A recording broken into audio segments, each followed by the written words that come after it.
Question 46. In this question, we are given that material A costs $3 per kilogram. Okay. So the cost of material A is $3 per kg. And material B costs $5 per kilogram.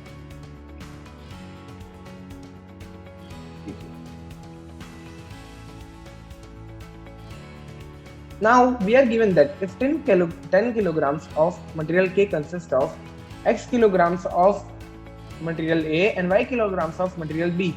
Okay, so 10 kg K contains X kg material A plus Y kg material B.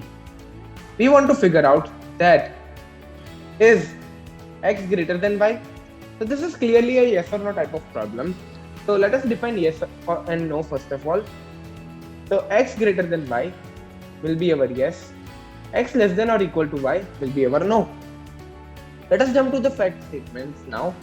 Statement 1 says that Y greater than 4.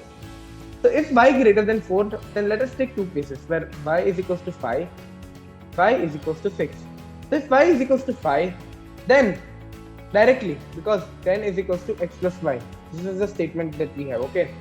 This is the, what we say, condition that we have, constraint that we have, okay? 10 is equals to X plus Y. So from this, X will be equals to 5. From the second one, X will be equals to 4. Let us check for the first one. Is validity check done? Yes. Y is greater than 4. 5 is greater than 4. Done. Plug in. We have to plug in the same values.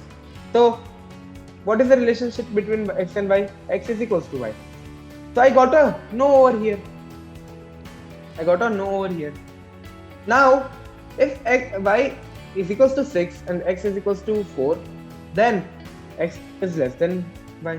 I again got a no over here. Can I get a yes? Can I try to get a yes? Because these are the common numbers that we will take. Okay, 5, 6, 7, 8, 9 and 10. Okay, so for all of them, we will get X less than Y.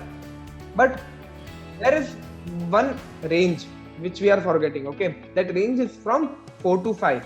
So if I take any value of Y between 4 and 5, it will be 4.5. Let us take 4.5. Then X is equals to 5.5. To get a yes, we want X greater than Y. Okay, can I take it? Yes, 4.5 is greater than 4. Now what is the relationship between X and Y? X greater than Y. So I got a yes. When I get one yes and one no, that statement is not sufficient directly. We can simply cross AD. Now let us check whether statement 2 is sufficient enough or not. Okay. So the cost of 10 kg of material K is less than $40. Okay. K costs less than $40 per kg, per 10 kg. Which means that cost of K is less than $4 per kg. Okay. So now if I take the cost of 1 kg of A, it is $3. If I take the cost of material B, it is how much? $5 per kg. Now the cost of K is less than $4 per kg. Okay, so it is a bit towards A, which means that material A will be in larger quantity. It will definitely be in larger quantity. Or if I want to explain it to you in different manner, then if I take 10 kg of material A only, if I am mixing only 10 kg of material A, means let us take X is equals to 10 directly, then the cost of K will be $30.